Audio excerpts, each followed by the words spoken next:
So today we've come to Vivian Quarry. I'm just gone to climb Soap on a Rope, which is this deep water solo above the quarry pool. And that pool's really popular with scuba divers, and it's a nice little area, friendly area where it's nicely tucked out of the wind. It's quite a cold and windy day. It's quite a tall climb, and I call it a deep water solo because you've got that protection of the water to fall into. But on this, there's quite a high surface tension in the water, and it's quite a high deep water solo. So if you are to fall in, you know, from higher up, there is a bit of a chance of injury. So that's why I'll be climbing in my trousers and fleece today, just to make sure that I don't fall in, and I try and have a fun time. But it's a great place to climb, and it's only 20 minutes drive from home, so it's perfect for me to come and enjoy if I've got a little bit of free time. So I started climbing when I was about 13 years old. I started climbing with some kind of family friends, my parents, and a lot around the local area, so in North Wales. And it would start off by just going to some of the classic crags like the Idwal Slabs. They've got these wonderful easy rock climbs, all traditional climbing as well when I started.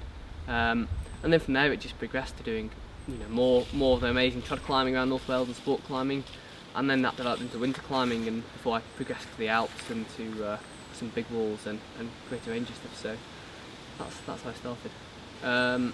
It was my parents who introduced me to climbing, but we had some good family friends who then took me out and developed that. So I'd always been hill walking, scrambling, rock climbing, and from that, yeah, I just really enjoyed it and just wanted to continue doing it, and just, you know, was so excited by the prospect of going out, you know, after school in the evenings or getting out whenever.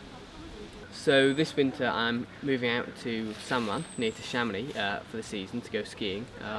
I'm in the final year of my hopefully, of the guide scheme. So at the end of that process, I'll be a full guide. And it's, you know, it's been a really, you know, good process, interesting. I've learnt a lot, and it'll be nice to just spend a full winter on skis, which I've never done before. I've only gone out on shorter trips. So really looking forward to this winter. A lot of skiing off lifts, and then also a huge amount of ski touring hopefully in the latter part of the season. I really love all the climbing in North Wales, and I think the best thing about North Wales is the variety of climbing that you have. So I'm not sure if I have a favourite spot. I mean, in summertime it's great to be rock climbing in the mountains. I really love that sort of climbing you have on the rhyolite and the mountain rock. But then other times of the year, the sea cliffs at Gogarth, I think that's one of the really unique things about climbing in Wales, is the sea cliffs we have.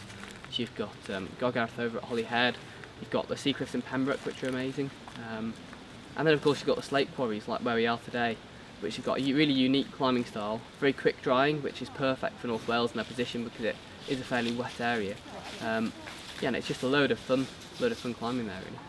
In terms of clothing systems for climbing, I always think having something that's comfortable, reasonably light, but also quite durable is really good. And I quite like having layers, different layering systems to do that. You know, so having some base layers and then some, you know, some reasonable fleecy mid layers as well as some warmer outer layers. You know, and I just like the idea of keeping it really simple, and that's whether that's rock climbing in Wales or heading out to the Alps or Scotland.